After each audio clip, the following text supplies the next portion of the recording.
Hello and welcome everyone. अगर आप CTET exam की तैयारी कर रहे हैं तो यह वीडियो सिर्फ आपके लिए है। जैसा कि आप सभी जानते हैं, इस बार के सीटेट में पैटर्न चेंज होगा और जो क्वेश्चन है ज़्यादा से ज़्यादा कॉन्सेप्ट बेस पूछे जाएंगे। बहुत बड़ा कुछ परिवर्तन नहीं होगा, सिलेबस सेम है, सब कुछ सेम है, बस क्वेश्चन पूछे जाने का पैटर्न चेंज होगा। अगर आपका कॉन्सेप्ट क्लियर है, आपने सभी मनोवैज्ञानिकों की थ्योरी पढ़ रखी है, एनसीएफ पढ़ रखा है, प्रीवियस ईयर के क्वेश्चन पेपर के आधार पर बहुत सारी चीज़ों से प्रैक्टिस कर रखा है, तो फिर इस बार के सीटेट में भी आपको कोई दिक्कत नहीं आएगा। ठीक है। और आज के इस वीडियो में जो भी बदले हुए पैटर्न पे क्वेश्चन पूछे जाएंगे, उस तरह के क्वेश्चन से हम प्रैक्टिस करेंगे बहुत ही आसान भाषा में एक्सप्लेनेशन के साथ। तो चलिए बिना टाइम गवाए वीडियो हम शुरू करते हैं। मेरे विश्वास पर यह वीडियो आप पूरा देखिए। सीटेट में कैसे भी घुमा फिरा के किसी भी तरह से किसी भी प्रकार से पैटर्न बदल के क्वेश्चन पूछेगा, आप आसानी से आंसर दे पाएंगे, क्योंकि इस वीडियो में जो कॉन्सेप्ट मैं समझाने वाला हूं उससे प्रश्न आपके लिए बहुत आसान हो जाएंगे।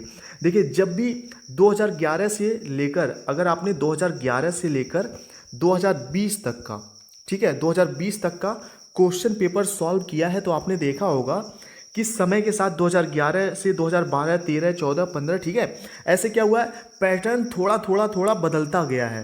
पहले 2011 का पेपर उठा के देखेंगे, बहुत इजी होगा, धीरे धीरे पैटर्न बदलता रहता है।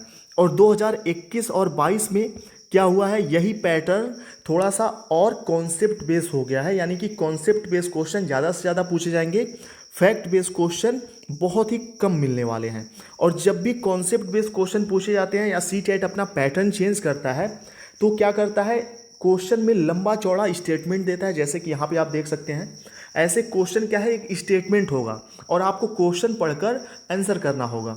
जब भी ऐसा सिचुएशन आएगा तो आपको पॉजिटिव नेगेटिव टैग वर्ड को ध्यान में रखना है, छोटे बच्चों को ध्यान में रखना है, एक शिक्षक की तरह सोचकर आंसर देना है।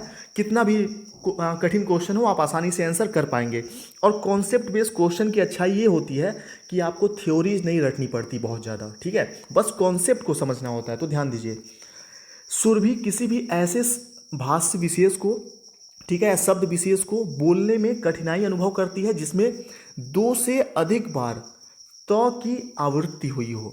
ठीक है, आप एक शिक्षक के रूप में उसको क्या सलाह देंगे, क्या करेंगे? ठीक है, तो पहला ऑप्शन यहाँ पे है, ऐसे शब्दों का विकल्प ढूंढकर देंगे। ठीक है, तो सिर्फ विकल्प ढूंढ कर दे देना यह कोई समझदारी नहीं है, क्योंकि फ्यूचर में वहाँ पर उसकी जो वास्तविक ज़िंदगी होगी सुरभि की, वहाँ पर शिक्षक तो हर समय मौजूद होंगे नहीं कि त वाले शब्दों की आवृत्ति जहाँ पे हुई हो उसका विकल्प उसको मिलता रहे हमेशा। तो यह ऑप्शन बिल्कुल गलत होगा। ठीक है, दूसरा है, ऐसे शब्दों को बार बार सुनने के लिए कहेंगे। सिर्फ सुनने से उसकी यह कठिनाई दूर नहीं होगी। कौन सी कठिनाई? कि जब दो से अधिक बार त आता है किसी शब्द में, ठीक है, तो उसको कठिनाई होती है। तो सिर्फ उस तरह के शब्द सुनने से कोई बहुत ज़्यादा बेनिफिट नहीं होगा। तीसरा है, बोलते समय इस ओर ध्यान न देने के लिए कहेंगे। जिन लोगों के दिमाग में ये वाला कॉन्सेप्ट होगा कि प्राथमिक कक्षाओं में गलतियों पर ज़्यादा ध्यान नहीं दिया जाता है, क्योंकि समय के साथ गलतियां सुधर जाती हैं बच्चों की, और जो गलतियां होती हैं सीखने का एक अभिन्न अंग होती है। ठीक है, जिन लोगों के दिमाग में ये वाला बात होगा उनको सी ऑप्शन बिल्कुल सही लग रहा होगा। लेकिन ध्यान दीजिएगा, कुछ गलतियां ऐसी होती हैं जिनसे अर्थ का अनर्थ हो जाता है। तो ऐसी गलतियों पर शिक्षक को बिल्कुल सुधार करना होता है और उनको सही जानकारी देनी होती है या उनकी समस्या को दूर करना होता है जहाँ पर अर्थ का अनर्थ हो जाए। तो जब त वाले शब्दों की आवृत्ति होती है तो सुरभि कठिनाई महसूस करती है।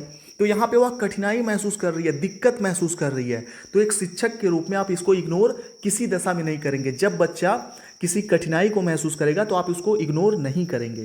तो यहाँ पे चौथा ऑप्शन क्या है, त वाले शब्दों को बार बार उच्चारण करवाएंगे। ठीक है, बार बार उच्चारण करने से क्या होगा कि वह कठिनाई धीरे धीरे महसूस करना कम हो जाएगा।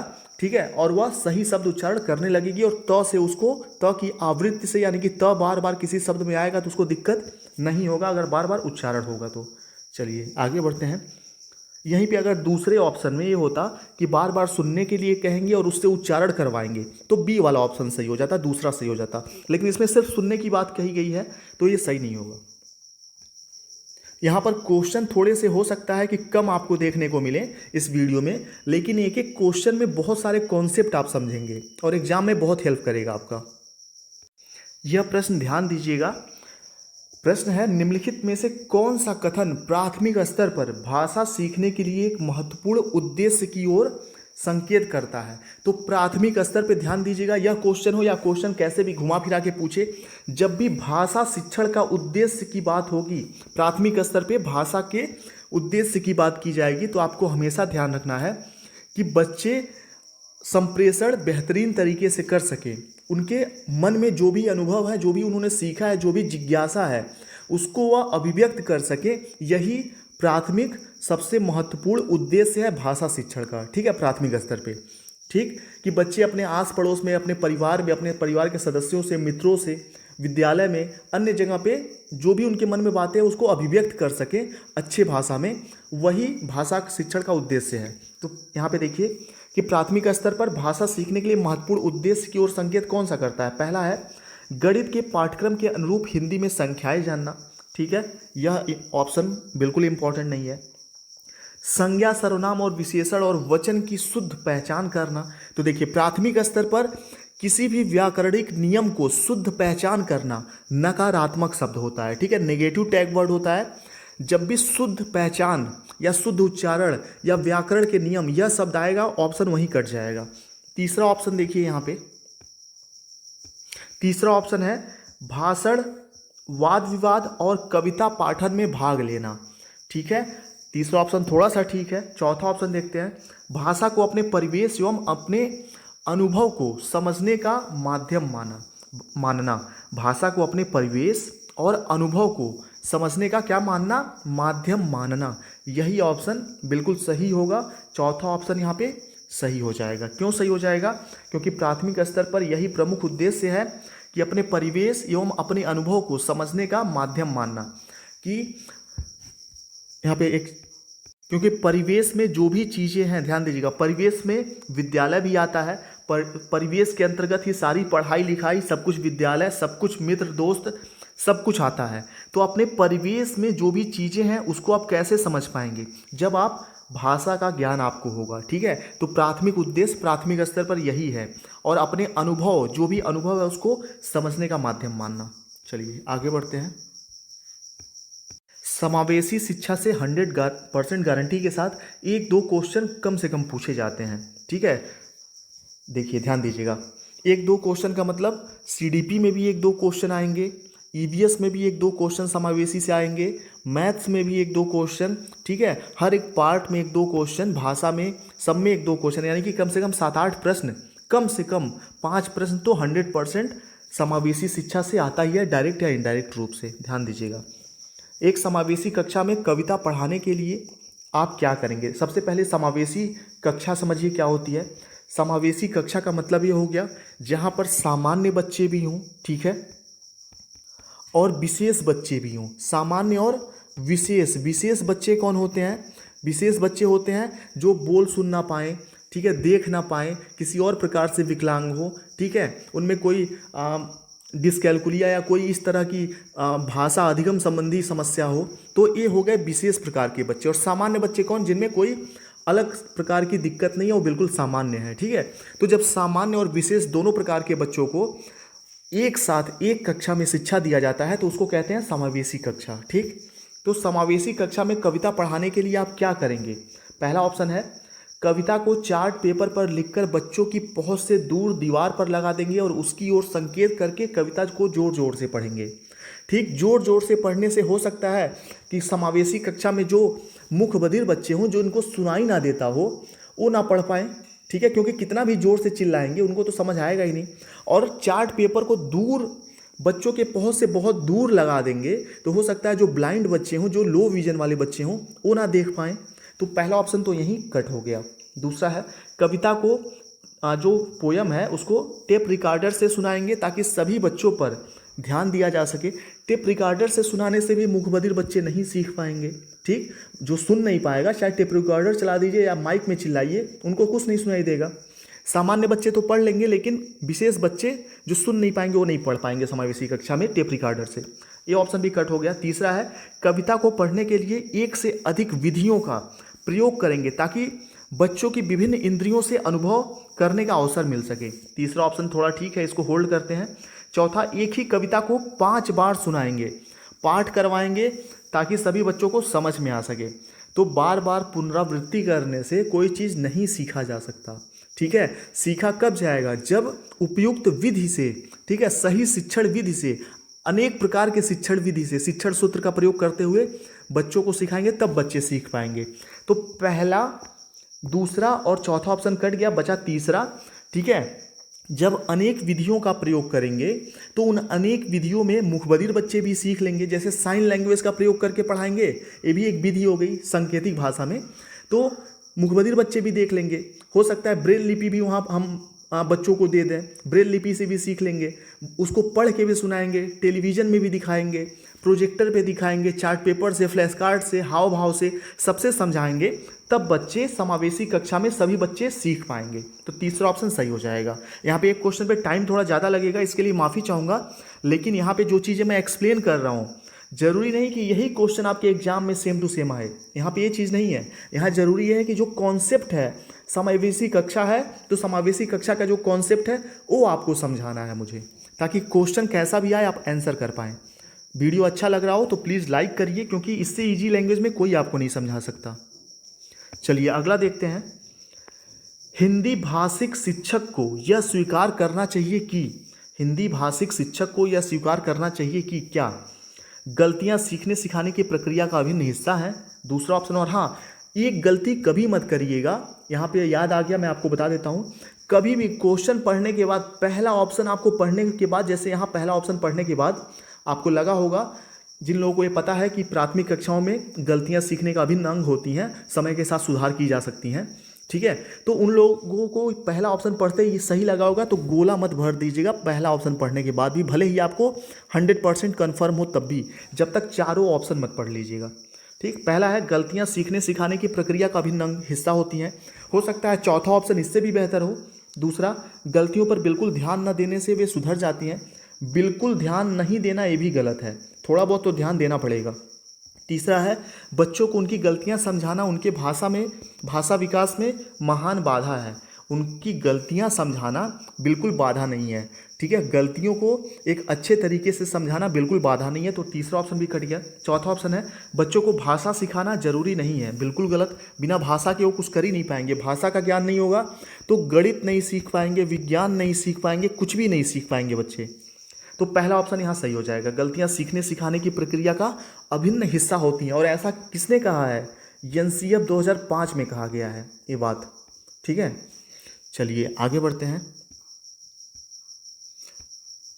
अगला प्रश्न चौमस्की से है। हिंदी में चौमस्की से क्वेश्चन जरूर पूछा जाता है।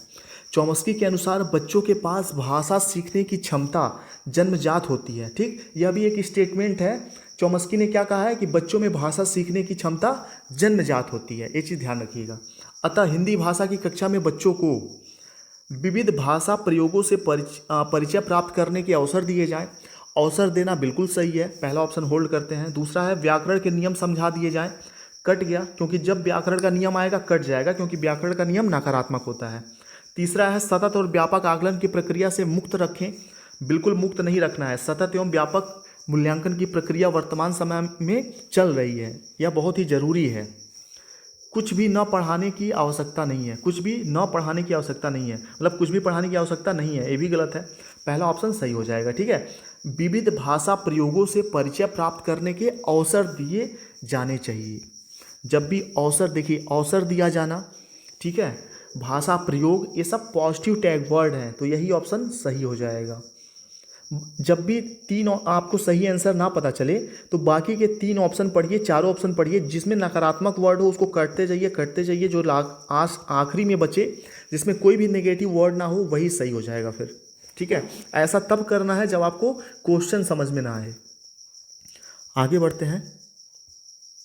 अगला प्रश्न है, तुम्हारे आसपास ऐसे कौन से फूल हैं जिनकी बहुत तेज महक है?